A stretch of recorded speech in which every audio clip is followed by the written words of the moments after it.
जादू मोला दीवाना बना दे, मोला दुनिया सजा दे।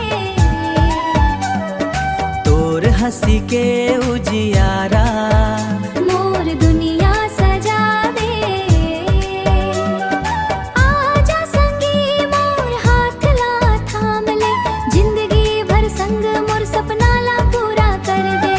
जिंदगी भर संग मोर सपना ला पूरा कर दे। मड़ई के मेला माँ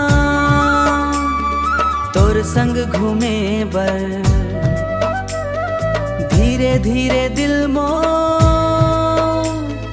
लागिस तोर ऊपर। चूड़ी के छन छन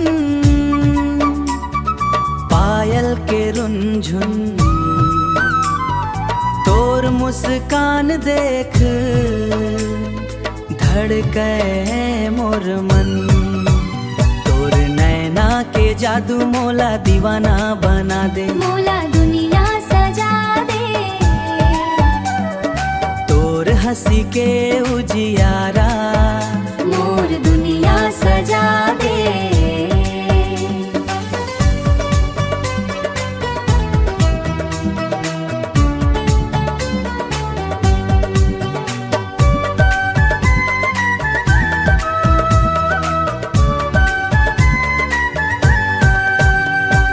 महुआ के छाँव तले बैठे रहिबो संग,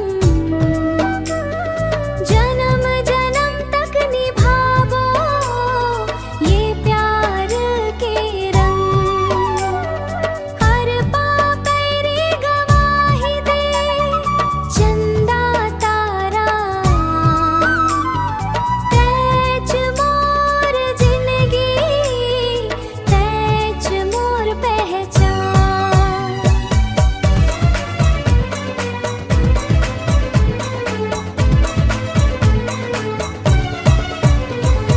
तोर संग हंसना तोर संग गाना, यही च मोर सपना यही च ठिकाना।